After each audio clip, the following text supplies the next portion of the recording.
சிவபுராணம். மோகினி உருவில் செல்லும் திருமால். இந்த வனத்திற்கு கடவுளான நம்மிடம் எவ்விதமான அனுமதியும் பெறாமல் நம்முடைய வனத்திற்கு வந்து யாசகம் கேட்பது போல் நாடகமாடி இந்த உலகத்திலேயே கற்பில் சிறந்த தம் பத்தினியை மோக வசத்தால் கவர்ந்திழுத்த அந்த பிச்சாண்டனை இந்த வனத்தின் கடவுளாகிய நாம் தண்டித்தே ஆக வேண்டும். அவன் எங்கே இருப்பினும் அவனை கண்டறிந்து நம்முடைய யாக பலத்தால் அவனை தண்டிக்க வேண்டும் என கூறி ஒரு பெரிய யாகசாலையை முனிவர்கள் நிறுவினர். அவ்வேளையில் சிவபெருமான் திருமாலை எண்ணவே திருமால் அங்கு உதயமானார். தன்னுடைய திருவிளையாடலின் திருமாலையும் இணைத்து அவரை அழகிய பெண் உருவம், அதாவது மோகினி உருவம் தரித்து தாருக்காவனத்தின் கடவுளாகிய தங்களை எண்ணி கர்வத்தில் இருக்கும் முனிவர்களை மயக்கி அவர்கள் நிலையை அறிய செய்வீராக என்று கூறினார்.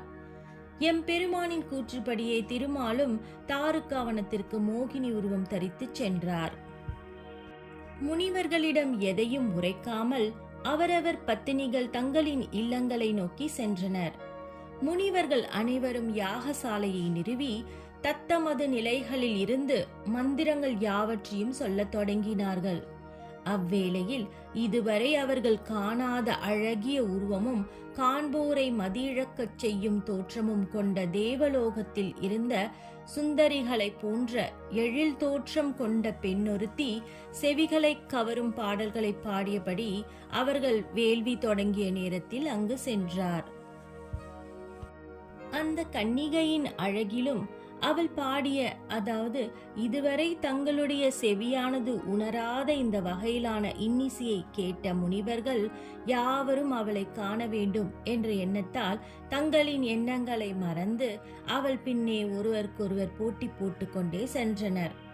முனி பத்தினிகளோ தங்களுக்கு என்னவாயிற்று, இதுவரை தாம் காப்பாற்றி வந்த கற்பு நெறிமுறைகள் எங்கே, அந்த பிச்சாண்டனை கண்டதும் தங்கள் நிலையானது இவ்விதம் மாறிவிட்டதே என எண்ணும் தருவாயில் தனது கணவர்கள் ஒருவருக்கொருவர் போட்டி போட்டுக்கொண்டே ஒரு பெண்ணை பின்தொடர்ந்து செல்வதை அறிந்தனர். தனது கணவர்களை அழைத்து அவர்களை அந்த மோகினியின் பிடியிலிருந்து காக்க எண்ணி அவர்கள் செல்லும் திசையை நோக்கி செல்ல தொடங்கியவர்களுக்கு ஆச்சரியம் காத்திருந்தது. ஏனென்றால் மோகினியானவள் இவர்களை நோக்கி முனிவர்களை அழைத்து வந்து கொண்டிருந்தார். நடப்பவை யாதும் புரியாமல் இருக்க தனது கணவர்களை நெருங்க முற்படுகையில் மோகினியானவள் மறைந்து சென்றார். மோகினி மறைந்ததும் தங்களது சுயநினைவிற்கு வந்த முனிவர்கள் தங்களது மனைவியின் முன்பே அலங்கோல வடிவத்தில் ஒரு சுந்தரியை பின்தொடர்ந்து தன் நிலையை அறியாது செய்ததை எண்ணி என்ன செய்வது என்று புரியாமல் இருந்தனர். இந்த வனத்திற்கு கடவுளாக திகழும் தாங்களே தன்னிலையில் இருந்து நழுவும் வகை தோற்றம் கொண்டு எங்கள் முன்னே எண்ணங்கள் பத்தினிகள் மோகம் செய்து பின்தொடர செய்தும் பின்பு தவ முனிவர்களான எங்களையும் பெண் மோகம் கொள்ள செய்த அந்த பிச்சாண்டனை வதம் செய்தே ஆக வேண்டும் என்ற எண்ணமும் கோபமும் எண்ணிலடங்கா வண்ணம் தோன்றின. பின்பு அவர்கள் அதே ஆக்ரோஷத்தோடும் சினத்தோடும் யாகசாலைக்கு வந்தனர்.